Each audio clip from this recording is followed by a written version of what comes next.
muri iyi komine ku mutumba wa Nyabunyegeri.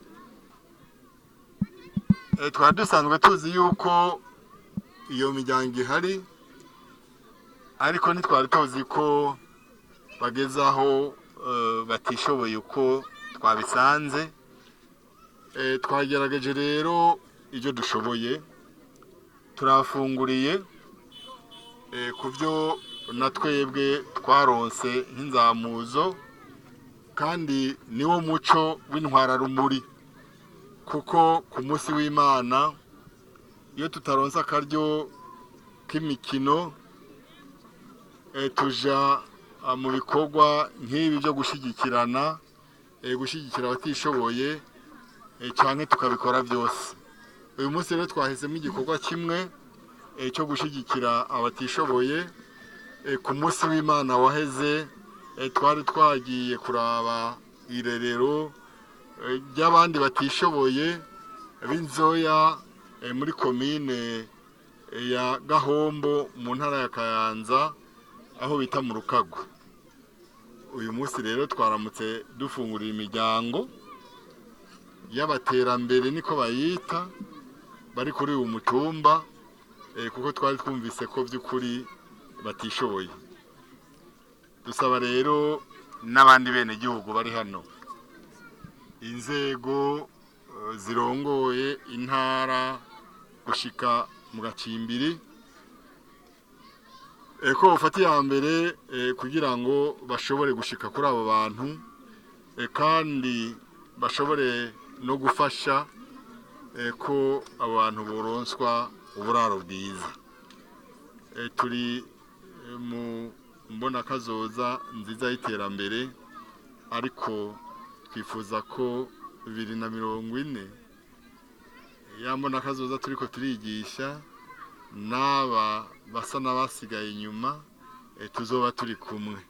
Mu kuba kumwe rero ni ukubanza kubafungurira, hanyuma tukabashyira ku gikorwa kugira ngo tubandanye tujana mu mbonakazoza nyine icyubahiro umukuru w'igihugu cyacu cy'u Burundi adukaburira mu iterambere rinyaruka muri 2040, aho twoba igihugu cyifashe.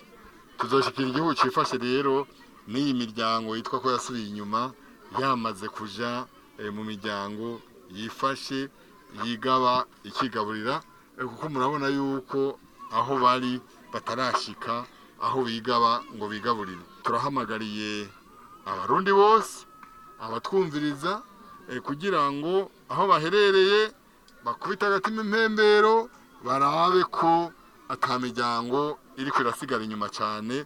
Nicyo duhamagarirwa nk'intwararumuri.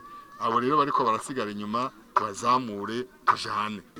Nitwanyirirwa ko Madeni, nkaba nduwo muri komini Mutimbuzi, Joni Rubirizi, umusozi ni Nyabunyegeri. Nkaba nkengurukiye urumuri rw'Uburundi rwatugendeye gutera agakanyamuneza. Nkaba nkengurukiye urumuri kuko rwadutekereye agakemanyi, turagashimye n'iteka n'isuku. Ndabakengurukiye neza banyakubahwa, muragahora uku ntimugatabure, ntimwakumvira uyu munsi muze ngo turahejeje, muduterere akamo ku mukuru w'igihugu, tibaba twabo muri komini Mutimbuzi, Tijoni Rubirizi, umusozi Nyabunyegeri, tibarakigorewemo.